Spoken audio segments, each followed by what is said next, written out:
So please join me in welcoming Michael Levi. So the big news in the energy sphere is the unleashing of shale gas, and many people are writing and saying that this will give us energy independence or energy security. What do you think? Well, first, thank you very much for having me out here. It's great to see such a big crowd for discussion on this set of issues. Shale gas and tight oil or shale oil are certainly right at the top of the energy discussion, whether it's economics, security, or the environment right now. And we've seen extraordinary growth in the last, just in the last few years on both fronts. The headlines first came on the natural gas front, where people combined a couple old technologies, or not too old, but technologies that had been around for a while, horizontal drilling and hydraulic fracturing, to extract natural gas from shale formations deep underground. And then more recently, this is being applied more to oil, both in shales and other places where it doesn't easily flow, but if you fracture the formation and you do it over a large space by using horizontal drilling, you're able to extract quite a bit. And so we've seen a crash in natural gas prices in the United States, and we've now seen big growth in U.S. oil production in ways that no one anticipated even a few years ago. Maybe there's someone who did, but it was very rare for people to be talking about that. And so we're now seeing projections and discussions about how the United States could be energy independent, either in an arithmetic sense, where our imports go down to zero, and so we produce as much as we consume, or in a much broader sense, in a sense that we are actually independent in our ability to operate in the world. I worry that those sorts of projections are fairly out of touch with reality for a couple big reasons. The first is that while there are some people at the edge of the projection world who talk about the United States being able to produce as much as it consumes within relatively short order, those are really not at the in the mainstream of the world of energy projections. If you look at the projections from government agencies, from major companies, they do project big gains in U.S. production, substantially larger than anyone would have expected a few years ago, but nothing close to the United States producing as much as it consumes. Sometimes they draw the boundary wider to talk about North America, and they combine Canadian, American, and Mexican production to say that there will be North American energy independence.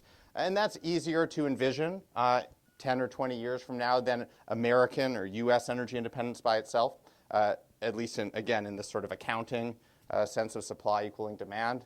But even that relies on a set of assumptions that I think we can't completely depend on. It assumes continued high prices, and it also assumes public acceptance of ever-expanding production that I think is far from a given. Continued high prices for oil in particular.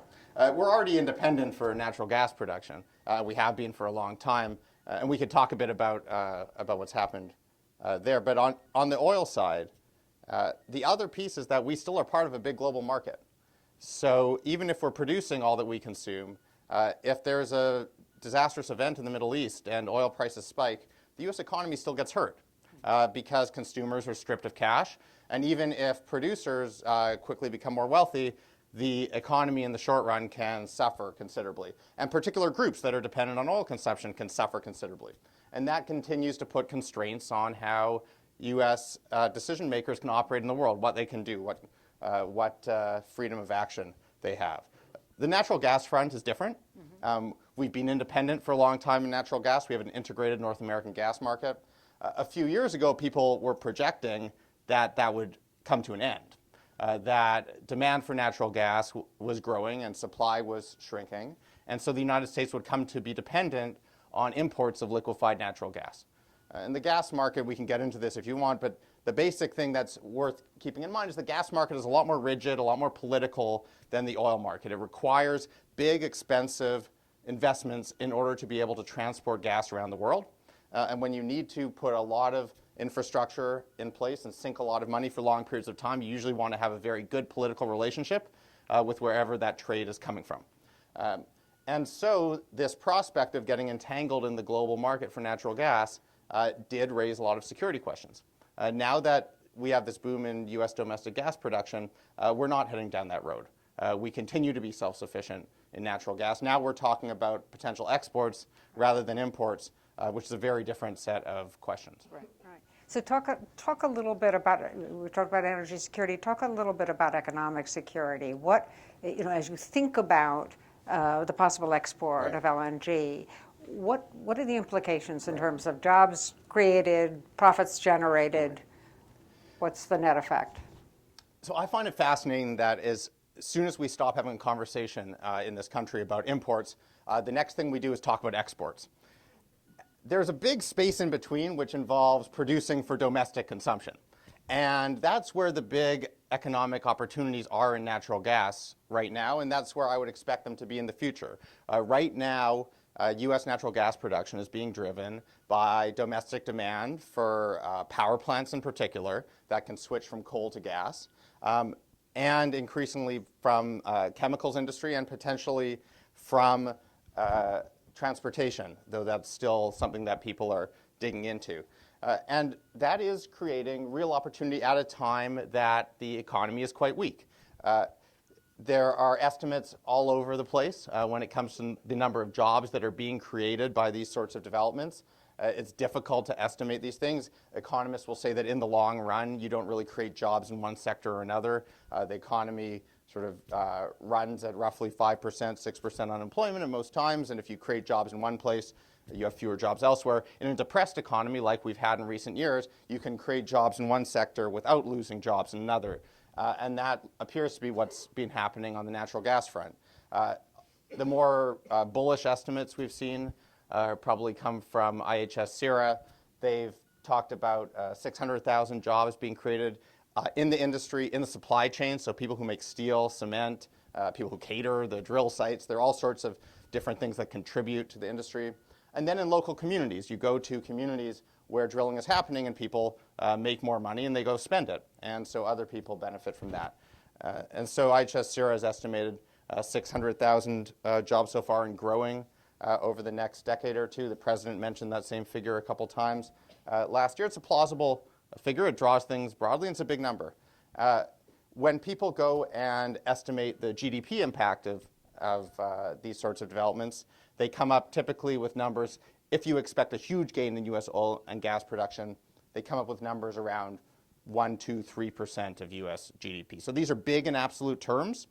1% of U.S. GDP is $150 billion a year, but still not something that makes or breaks the future of the U.S. economy. You asked about exports, and people have been talking a lot about exports. I don't expect to see a lot of exports of liquefied natural gas. The reason to expect them is straightforward. Right now, natural gas is very cheap in the United States, is moderately priced in Europe, and is very expensive in Asia. And usually when something is much more expensive in one place than another, there's a large incentive to ship it from the low-cost place to the high-cost place and make a little money. The problem is twofold. First, that price gap is not necessarily dependable. U.S. prices could rise a bit, and foreign prices could drop a bit, and that would squeeze the opportunity. On top of that, moving natural gas from one place to another is not cheap. You have to spend money to build liquefaction terminals that take this gas and turn it into a liquid. You need to then pay for transport on special ships, and then you need to regasify it. You need to have terminals that take it and turn it from a liquid into a gas. And that adds a lot to the cost. And so even if the two prices are a ways apart, if they're not far enough apart, the economics of shipping goes away. Add to that someone, in the face of this extra cost, in the face of uncertainty about domestic prices and foreign prices, in the face of uncertainty about regulation, has to go and decide they're going to spend many billions of dollars building a plant over the course of several years. It's not that easy to finance that kind of development. We have a lot of applications in place. Part of what's gotten people excited about this is, or worked up, depending on their perspective, is that we have, I don't know what it is now, maybe a dozen or 15 applications to export gas. But it costs $50 to submit an application. It costs several $billion to build a plant. So you would expect to see more applications than you would expect to see plants. We had 70 some odd applications to import LNG only a few years ago. 12, I think about something on the order of 12 got built, and the only one that's really operating at full tilt imports natural gas into Massachusetts because we can't get our act together domestically and put in place the infrastructure to let them take natural gas effectively from the rest of the country. So they need to depend on Yemen while we're awash in natural gas in the rest of the country. When you ask about the economics of this, first, because the volumes will be relatively small, the direct economic opportunity is relatively small. The second piece that's important to keep in mind is whatever extra volumes of gas production that are stimulated by export demand are ones that are going to be marginal, right? If the new demand for exports creates an incentive to produce more, you're going to be producing the stuff that's barely economic to produce. So as far as added economic value to the country, it's relatively limited. What I would say, though, is that if we chose to block natural gas exports, we would pay a broader economic price because of the consequences we would have in our broader trade relationships. The reality is that we depend on others' openness to export commodities in areas where we are import dependent. Mm-hmm. And if we start to move to a system where we say, well, we kind of want to trap this natural gas here because we think it will be better for our prices, and others decide to take similar measures, or we're unsuccessful in challenging others' measures of the WTO, something we're trying to do now, then I think that has broader negative economic ramifications. So I don't want what I'm saying about what I think are the fairly limited economic opportunities in exports to suggest that means that we should be stopping these. I think there are some big dangers in doing that. So let me just, I'm going to actually turn to geopolitics very quickly, but you mentioned sort of, coal to LNG. Let's just talk really quickly about the environmental impacts. We're told that kind of shift could cut in half our carbon emissions.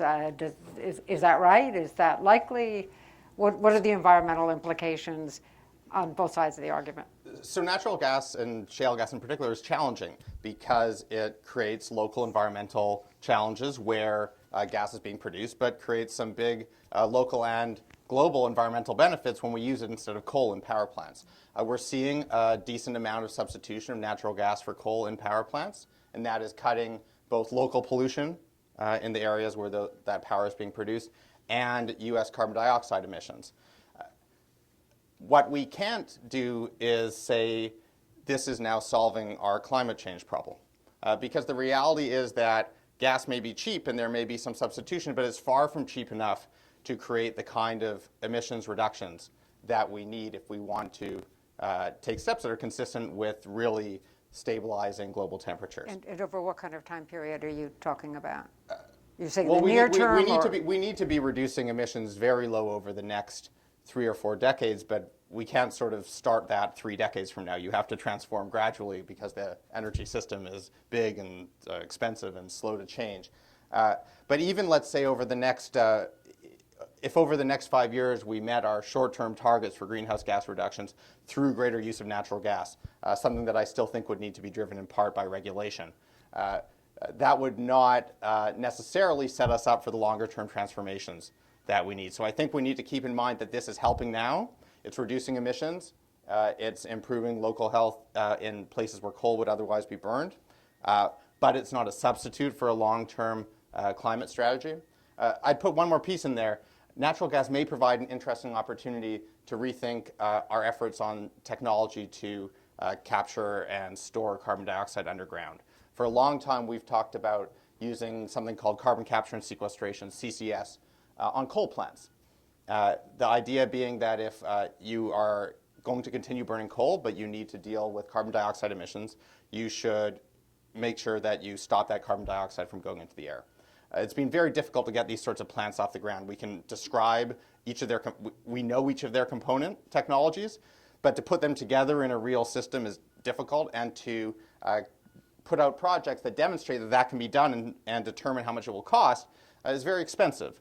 And so you're talking about $1 billion plus per project. that typically has to be financed by the government because there's no private incentive to do it. And the upshot tends to be that things go wrong. Either you can't get the project off the ground because of politics, because of other complications, or even if you do get the project off the ground, you only have one or two of them, and maybe you bet on the wrong technology and they don't work out so well. Natural gas can be set up with carbon capture and sequestration for a much smaller cost per power plant.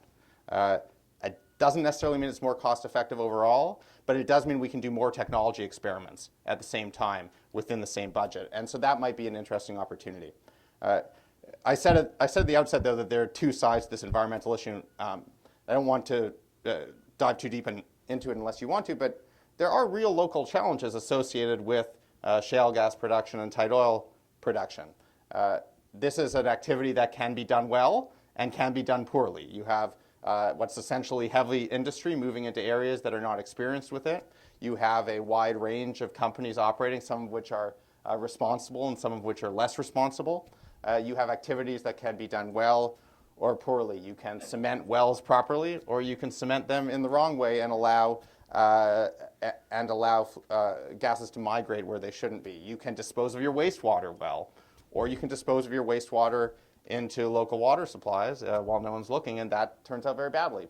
So when we talk about, I'm understating the point a little bit, when we talk about the various potential benefits from these developments, we have to keep in mind, A, it's important to do this in a way that's right for the local communities, but even that aside, if it's not done in a way that's right for the local communities, we don't have these big benefits or opportunities that we're talking about.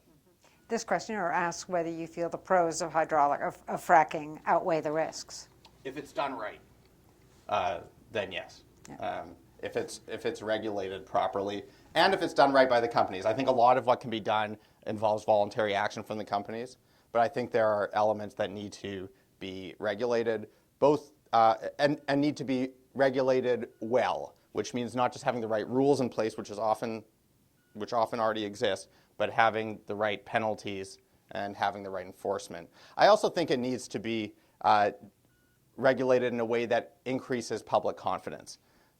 So there may be some areas where you can make an academic argument that a particular regulation wouldn't be all that consequential, wouldn't improve performance all that much, but where people care about it a lot and they're worried about companies being exempt from this or that regulation, sometimes it may make sense to put the right elements in place just to increase public confidence.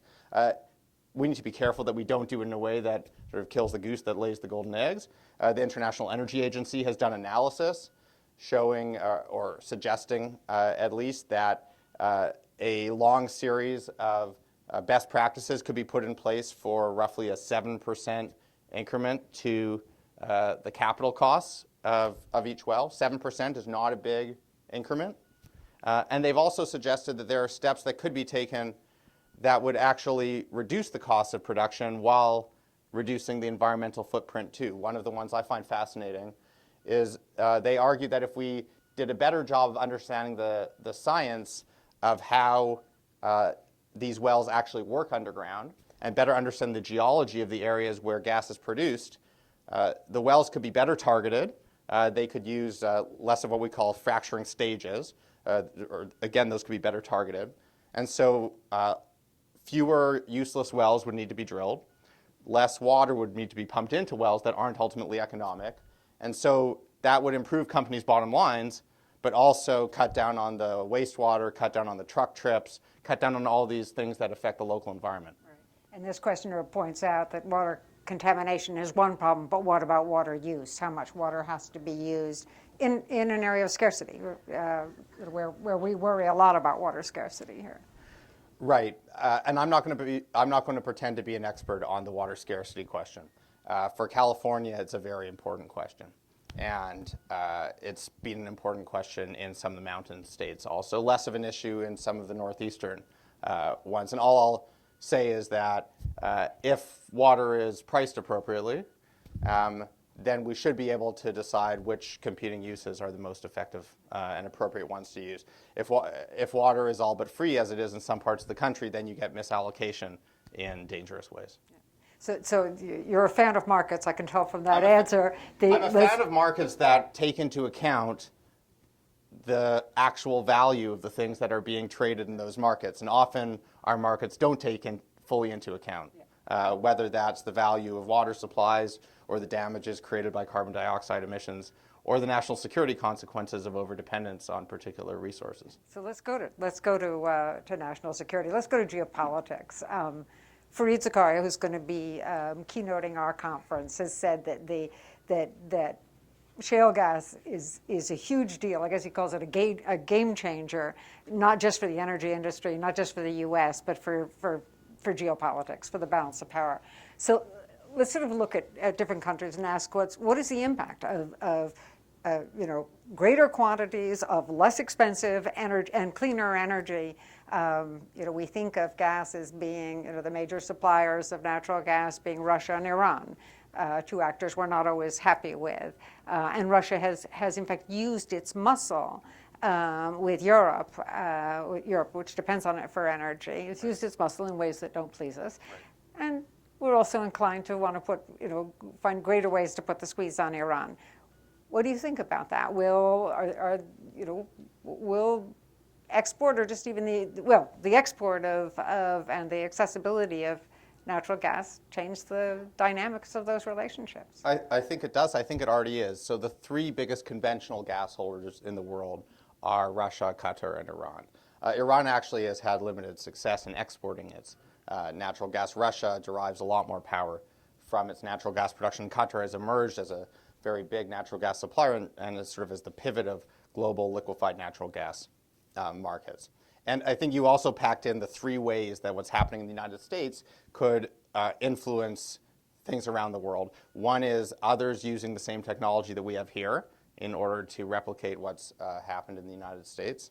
The second is the possibility of the United States exporting natural gas. And the third is the one that's already happened, which is the fact that the United States is not importing liquefied natural gas as many expected it to. I think that's already had an impact.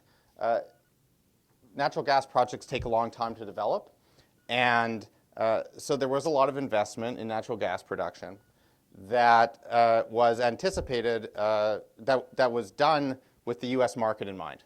And now that this U.S. market doesn't exist, essentially, for these liquefied natural gas producers, they have to look for other outlets.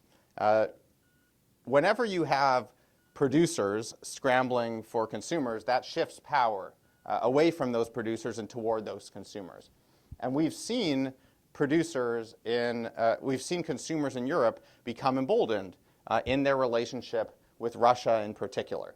So in the world of natural gas and geopolitics, there's a habit, the habit folks have of talking about how natural gas is priced as a proxy for international security relationships. It's opaque. It actually makes a lot of sense. Here's how it basically works. In the oil world, prices are determined essentially in a transparent way. Oil is traded in all sorts of different places. You see who's bidding what and who's willing to sell for what price, and prices materialize that way.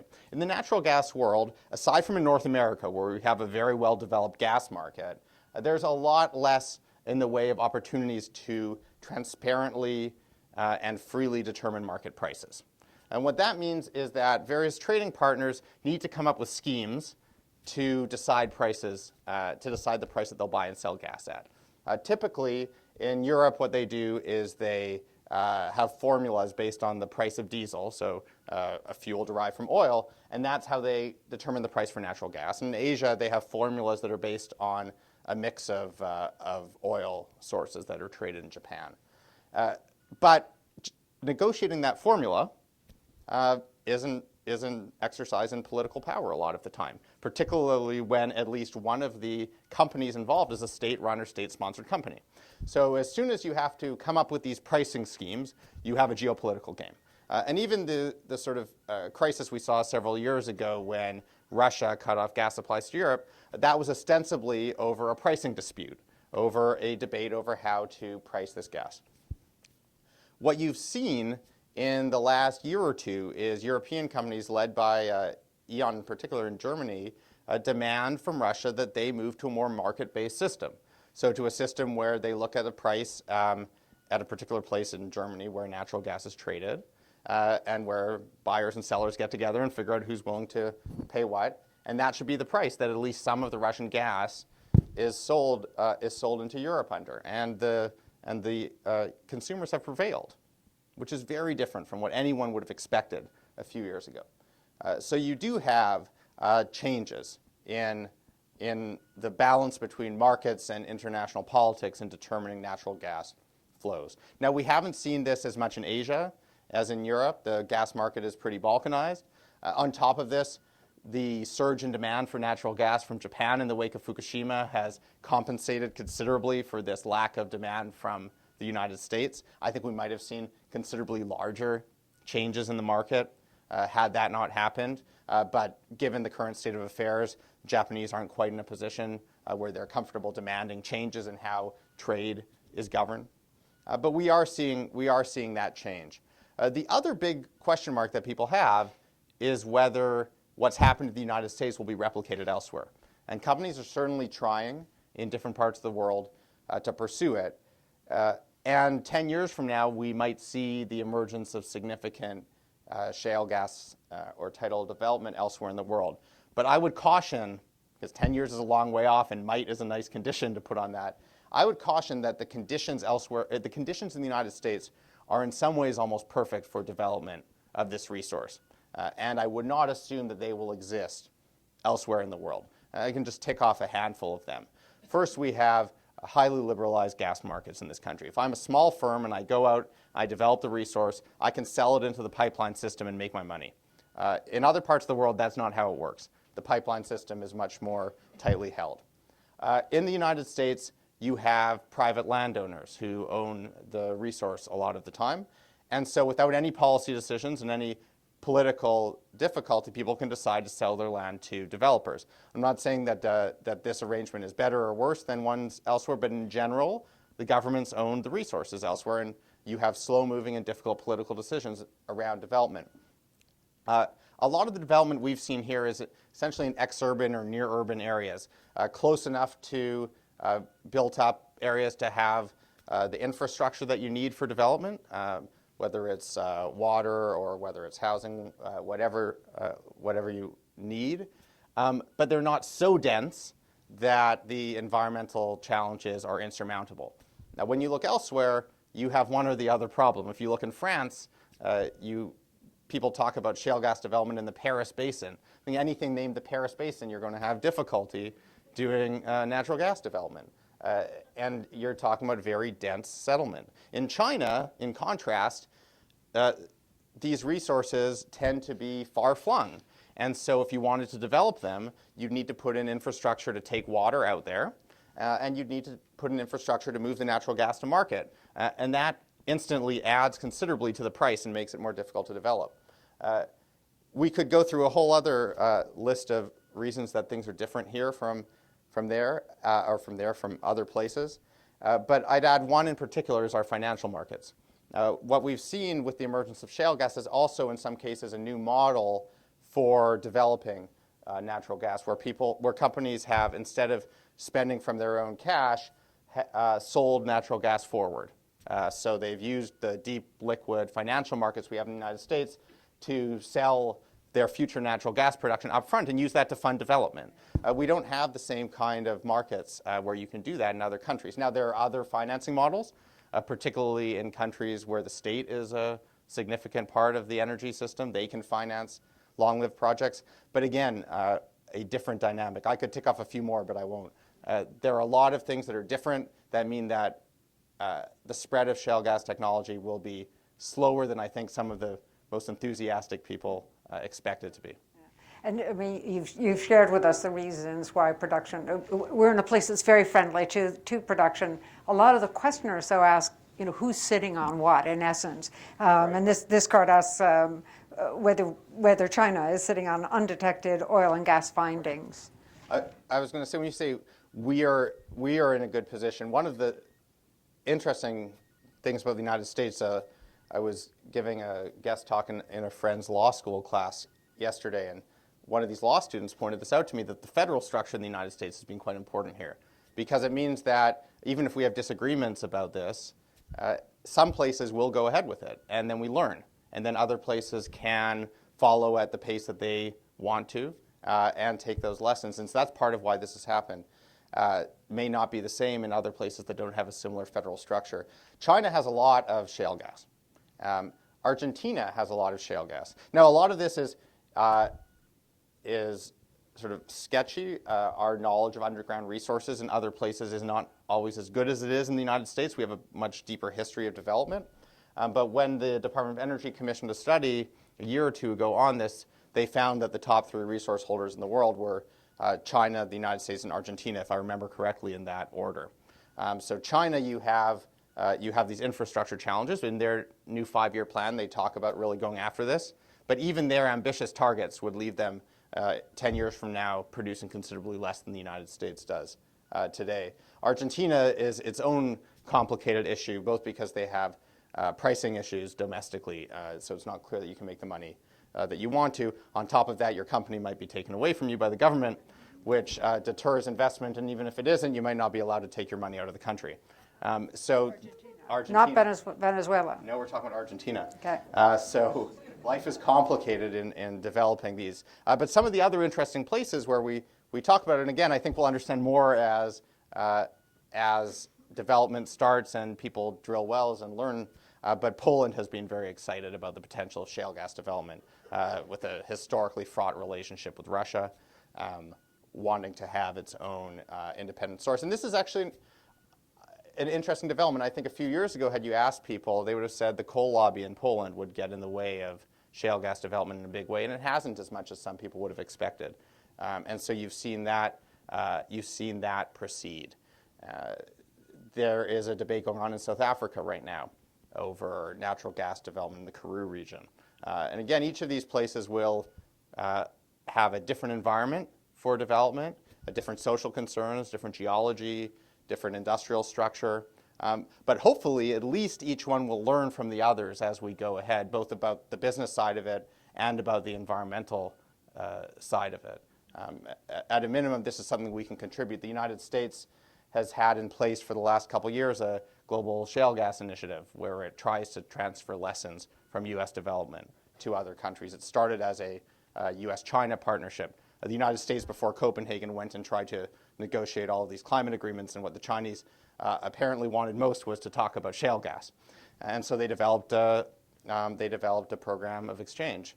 And this is now spread a bit more broadly. Yeah. 2 of the questioners, at least, I've at least gotten 2 question cards on the Middle East, North Africa. The question of what is the impact on those countries if there is more, cheaper energy out there, more accessible, a lot more of cheaper energy out there, and will we have the same? Will be willing to spend the same amount of political capital over that part of the world? Will we have the same sense of their security as our security? So first, it's important to distinguish between natural gas and oil here.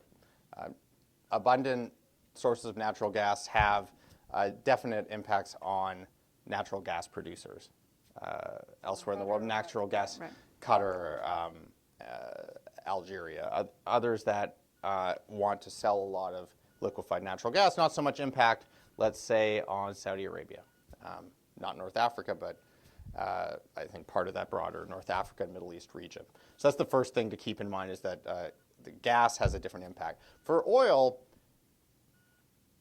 if I were a betting person, I would say that we'll continue to have relatively high oil prices, and that those countries in the region will be able to still sell at least as much oil as they do today. And the reason is that we still have a global environment of expanding demand for oil. So even as the United States puts more into the system, some of these countries may not be able to expand their supplies as much as they would have liked to, or have prices go as high as they might have liked to, but they'll still get along all right.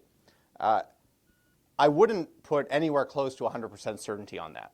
I think if you start to combine large gains in U.S. production, surprising gains in Iraqi production, and decline and demand in some parts of the world that is not living up to what people would have expected a few years ago, in part because of smart policy measures to curb consumption, and in part because of high prices, you could find a world where the pie is a lot smaller for those strategic producers, for those producers in the Middle East and North Africa that have held back on investment in an effort to keep oil prices high.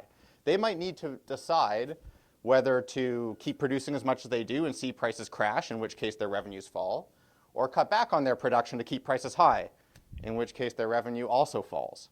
And so they could be forced into a difficult situation. If you look at the International Energy Agency's projections for 5 years from now, they say that the world will develop about 6 million barrels a day of capacity to produce oil in excess of demand for oil consumption. To put that in context, we consume on the order of 90 million barrels a day of oil in the world. But more importantly, that kind of a gap between production capacity and consumption has not existed except for very short periods for a decade or two. So the ability of countries to constrain themselves and to hold back that kind of production when the capacity is there, if some of the projections that are out there come true, will be tested and could have big consequences. You asked, I think you phrased it in a nice way, this question of whether we will care less about the Middle East. That's a different question from should we care less about the Middle East. I don't think that these developments mean that we should care less about the Middle East. And the reality is, like I said earlier, if events there mean that we have price volatility here, and that in turn creates large economic consequences, then we need to worry. That said, policymakers are looking at this, are looking at what's happening, and they're telling each other a story about how we don't need to worry anymore. And if enough people believe that, they're going to take action based on it, and it will have consequences. My colleague Blake Clayton and I published a study a few months ago. We brought together a dozen people and asked them each to consider a pair of countries that traded oil and to answer the question, how does that oil trade relationship affect their political relationship? And we looked at everything from China-Saudi trade to France and its former colonies and the United States and Venezuela. And one of the common things that came out was oil trade affects political relationships because leaders think it does. And when they think it does, they do things, and those things have consequences. So if once upon a time, Saudi Arabia used to price its oil at a discount if it was destined for the United States, in part to make sure that it was the #1 supplier of oil to the United States. Why did it do that? Because it thought that U.S. policymakers figured that whoever was their #1 oil supplier was really important and they should take care of them well. It was probably a smart decision on their part, even if the president's economic advisors might have said, you shouldn't care. That was a smart decision. And so policymakers who believe that you have to be solicitous to your #1, #2, #3, whatnot oil producer will change their attitude if that's no longer the case. It's important, and sometimes that might be a useful corrective, because sometimes we worry too much about the vulnerability of our economy to oil. I think we've overlearned the lessons of the 1970s to some degree. The economy is much more resilient today than it was then. And the 1970s economic problems were due to things including oil prices, but well beyond oil prices. So in some ways, we may unlearn some wrong lessons for the wrong reasons and come out at a half-decent place. But it's not exactly how you want things to go, but sometimes it happens. We should be very careful not to do stupid things because we've overinterpreted what's happening. The United States may well be due for some big changes in how it deals with the Middle East. We may not be doing our defense strategy in the right way to accomplish the objectives we're after. I leave that to Middle East defense analysts. But I wouldn't want to see us fundamentally change our strategy because of an idea that we no longer need to worry about the region for oil. So let's just stay with that region and think a little bit about internal security, internal stability. And, countries in that region and elsewhere are providing subsidies for energy, creating a huge burden on public funds. they're all pledging that, they're trying to wean their publics from these subsidies. We know well from our own system here how hard that is. What could be the impact on stability were that kind of gift taken away? It's a great question, right? If you look at the Middle East, well, the lesson that producers have learned and consumers in the region have learned from the Arab Spring and everything that's followed from it is don't take away subsidies unless you want your government to be overthrown, right? So it's a very clear lesson. The only success story in the region, interestingly enough, on subsidy reform in the last few years is Iran. And they had to do this because they were under pressure from sanctions, particularly on refined petroleum products. And they used a mix of putting money into people's bank accounts in advance to compensate for the higher prices and stationing armed police at the gas stations and on the roads. So some of these lessons can probably be copied elsewhere. Some of them probably shouldn't be. If you look at the Middle East, though, what you have is you have a checkerboard of countries, half of which need really high oil prices to do well, and half of which will have their public finances destroyed by high oil prices. So you're in a region where it's very difficult to see all of the countries simultaneously being stable. Now, in some cases, you'll get temporary assistance. So Jordan was able to promise to do things in order to get IMF support, and it has not really done those things. Egypt has now had to promise to make subsidy reform steps in order for IMF support, but it's very difficult. I was there a month or two ago. They had just tried to cut down on electricity consumption by mandating early store closures, which had just led to widespread revolt, and they had to reverse on that. That gets back to our markets issue, right? Sometimes the most efficient way to deal with these problems is to go to a more market-based system. But market-based systems create volatility, they feed inequality if they're not handled properly, and you end up with another set of challenges. But some of these countries will also need to, at some point, particularly the exporting countries, will need to do something about their subsidy regimes so that they have enough left to export. So that they're not just using what they produce in internal consumption and encouraging inefficient use of their resources. This is one of these things that we talk about a lot, and not just in the Middle East. We talk about in India, for example, has huge subsidy challenges. And every economist will tell you that you can strengthen your economy by getting rid of these subsidies or by reforming them substantially. But the reality is that at a micro level and at a political level, it's extraordinarily difficult. And we don't have good models for how it's done. I'd like to see, for example, the World Bank get more involved in helping countries reform subsidy regimes, helping with technical support, helping with perhaps transition costs. Right now, the only place you really go to for help is the IMF, and no country wants to go to the IMF for help. It imposes considerable stigma and causes problems for them.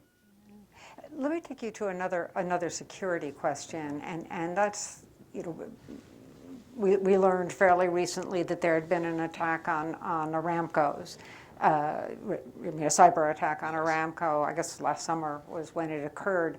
How vulnerable are our energy, not just ours, theirs and our energy systems? It's a difficult question to know the answer to. So we've mostly talked in this country about the vulnerability of our power grid and our power plants to cyber attack, and we've been taking steps to strengthen resiliency.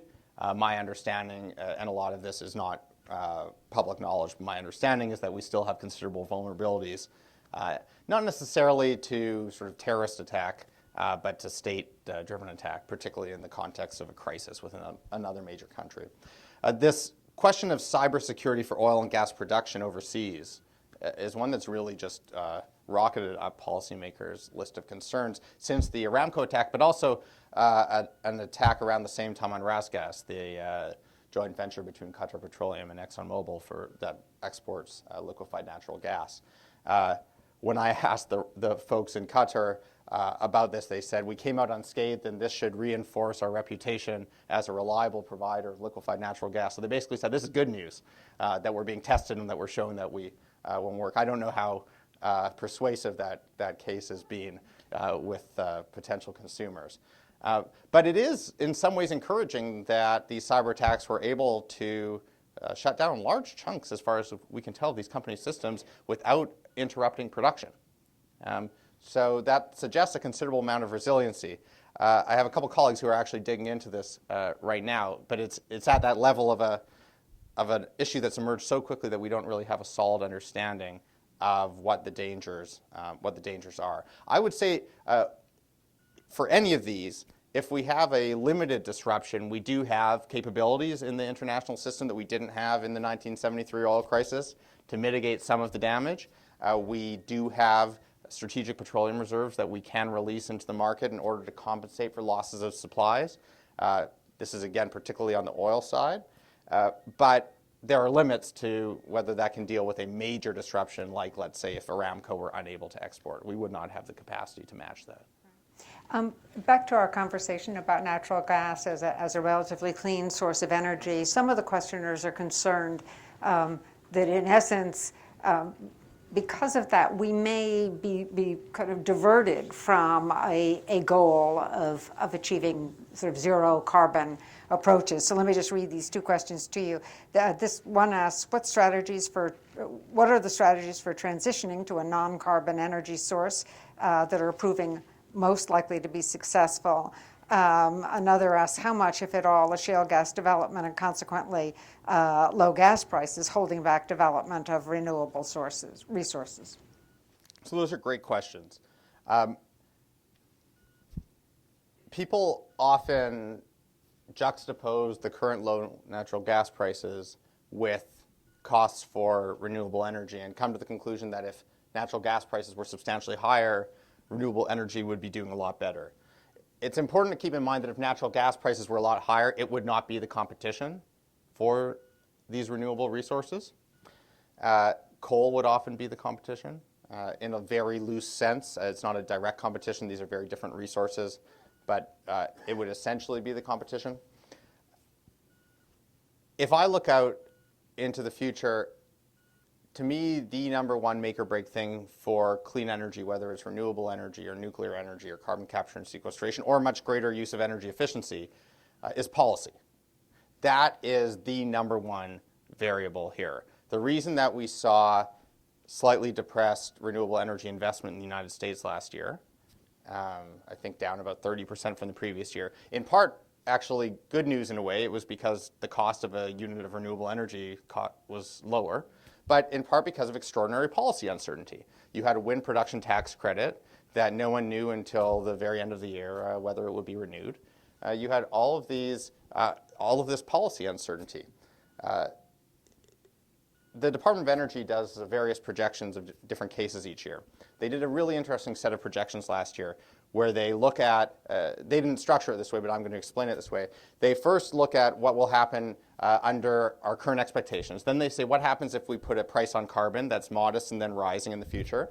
And then they ask what would happen if we had substantially smaller natural gas resources. Okay? So you can think of one of these as being what would happen if gas wasn't getting in the way of zero carbon energy. And one of this is what would happen if we had policy. And the answer was, if you had much smaller natural gas resources, you would primarily have more coal and less energy use to some degree. If you had the policy, you would end up with considerably more use of zero carbon energy. So it was the policy that had by far the biggest impact rather than the supply side variable. But that policy has to be put in place. This administration has been sort of muddling through on the policy side because Congress has been unable to deliver on carbon pricing in one form or another, whether that is cap and trade or a clean energy standard or an explicit price on carbon through a tax. But the administration has been going after this through standards for cars and trucks. It's put out standards for new power plants. The big challenge, I think, in the next few years will be either to revive interest in Congress in broad-based policy that penalizes emissions, or to find creative ways to implement existing regulatory authority that the EPA has in flexible ways. I think this administration understands that if they use that regulatory authority to push toward zero carbon energy in a very blunt way, that they won't be able to do much. because the consequences will be too large. They'll anticipate those and they won't want to get into a fight. If they can find more flexible ways to use this regulation, I think they'll be able to push deeper. And that I expect to be a big part of the conversation in the next couple years. We only have a few more minutes for a few more questions. This questioner asked whether biodiesel will be strongly encouraged as an alternative fuel in the United States. And this one asked whether there's a place for nuclear power in the U.S. in light of what happened in Japan, noting that it's a cost-effective and clean source of energy. So we haven't seen that big of a market so far for biodiesel in the United States. We've seen much stronger markets for ethanol, in large part because of policy support. The policy supports we have in place now focus on what we call next generation biofuels. So they focus on biofuels that can be made without having the same kinds of trade-offs with food and with land. Right now, the problem is we have these mandates, and companies are not delivering the kinds of biofuel supplies that are required to meet the mandates, and then the mandates get waived every year. And once you do that once, companies don't feel the pinch and don't feel the need to try and meet them the next year. So I would not be out there predicting large scale use of biodiesel in the United States. I'll also say that even in this sort of global biofuel success stories, which is Brazil, when people talk about Brazilian sugarcane ethanol, biodiesel is far less successful and is essentially treated as a rural support program. Nuclear power has a lot of challenges going right now. Right now, nuclear power faces large cost challenges. It faced large cost challenges before the price of natural gas dropped, and it faces even larger cost challenges now. Again, the big thing that could transform the prospects for nuclear power in the United States is serious climate policy, because nuclear power is a zero carbon source of energy. I think we've largely seen muted discussions after Fukushima here because a lot of them have been non-issues. We're not building nuclear power plants anyhow, for the most part, except in some niche cases where special financing is available. If we started to have a carbon policy that promoted nuclear power more strongly, then I think we would see a revival of local safety concerns, which can be met with technical measures, and waste disposal issues, for which there are a lot of technical measures available, but those may not be able to satisfy the various places that would be candidates for waste disposal. If you look globally, I think we're not seeing much of a slowing down of the push on nuclear in places that were previously interested, maybe somewhat in India, but India was always a challenging place for nuclear development. But China is still going at it, and South Korea is still very eager to be exporting nuclear power. What I worry about safety-wise in a lot of those places is while we can learn the lessons about how to design plants properly and operate them properly, it's much harder to transfer the ability to respond to accidents. Nuclear power is a complicated system, and even the perfect or the seemingly perfect approach can go wrong. In Japan, as bad as what happened was, they were lucky that they had a robust ability to respond and to deal with the consequences of that disaster.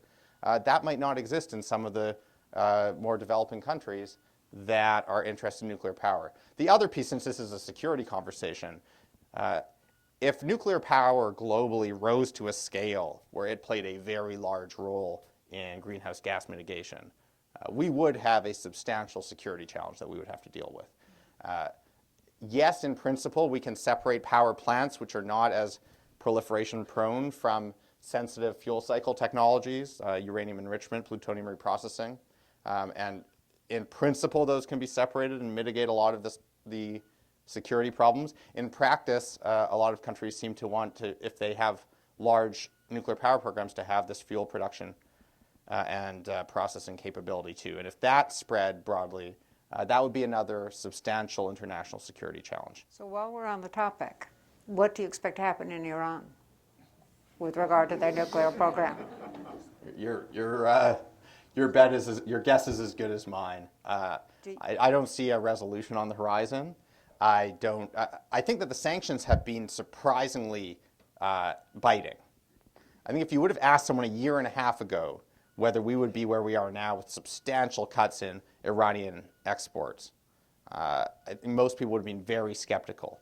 But in part because of we've been able to tighten them without creating big price spikes, in part because of surprising gains in Iraqi production, but in part because of surprising gains in North American production. So that has had an important short-term impact. We've been able to tighten them. And some of the unexpected pieces of them, like the impact on insurance for shippers, has really gotten in the way of their ability to finance their economy. On top of that, their currency is a basket case. But all this pressure and all this does not seem to have produced any change. And the reality has always been that you were not going to be able to bring the Iranian regime to its knees and get them to capitulate to every single demand and to give up everything they have. Because the regime might save Iran from this pressure, but they wouldn't save themselves.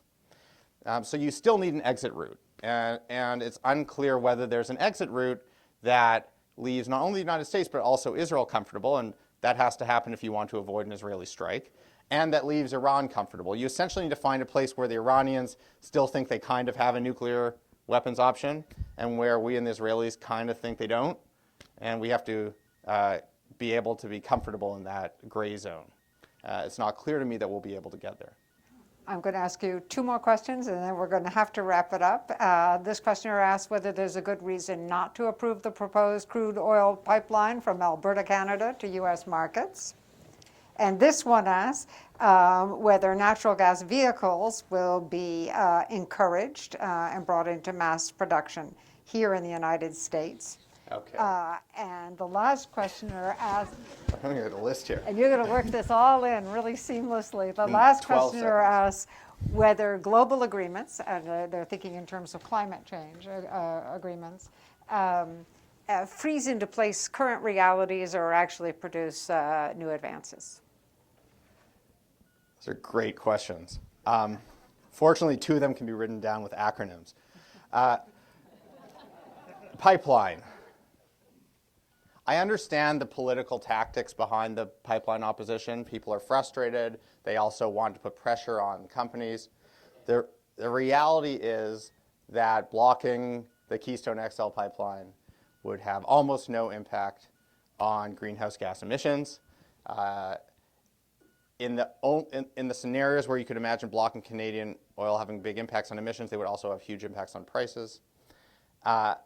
I think it's much more likely that blocking the pipeline would have a small impact on prices and a small impact on emissions. It would create very large issues in the bilateral relationship.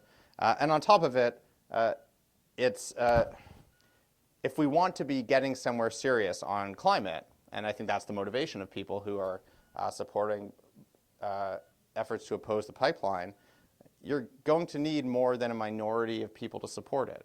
And the reality is that unless we can find a way to deal with U.S. emissions while still taking advantage of what's happening in U.S. And North American oil and gas, we're not going to get the political support that's necessary to move forward. And at least from where I sit, combining opportunities for expanded supply with constraints on our consumption is the way to do that. So I don't think I understand the intentions and the motivations are respectable. I don't think that the outcomes that people seek would be what we would get, and I don't think that in a functioning economy you can just have a situation where you arbitrarily block different pieces of infrastructure when the consequences are limited. Natural gas vehicles. Thank you, whoever asked that question, because it's this one thing that's been lingering over this conversation. We've talked about oil, we've talked about gas, we haven't talked about what might happen to blur the line between them. Whether that's putting natural gas in our cars and trucks, or converting natural gas into liquid fuels, or using it to power plants that we then plug our cars into. All of those could bridge the gap between gas and oil. Natural gas vehicles are being used in many places. They tend to be used in countries that have regulations that fix natural gas prices at low levels. So Pakistan, in some parts of South America. Natural gas vehicles have big challenges. We don't have existing infrastructure for refueling. You have gas in your home a lot of the time, but people would have to spend $2,000-$3,000 a piece to put fueling stations in their home. On top of it, compressed natural gas is a lot less dense than oil, so your range of your car is not nearly as large. So there'll be niche applications. I think there's a lot of interest in using liquefied natural gas on long-distance trucks that travel highly concentrated routes, and we'll see over time how much that materializes. Global climate change agreements. I tend to think that global arrangements do more to prevent backsliding than they do to move things forward, particularly when we're talking about commitments to particular targets. Countries tend to promise things they're confident they can deliver. I do think that other international arrangements, like ones that increase transparency and ones that help each country understand what others are doing, can help facilitate greater effort and ambition and greater success on the part of each country. So I think different international instruments have different impacts. Some help you avoid backsliding, some help you move forward more effectively. Please join me in thanking Dr. Michael Levy.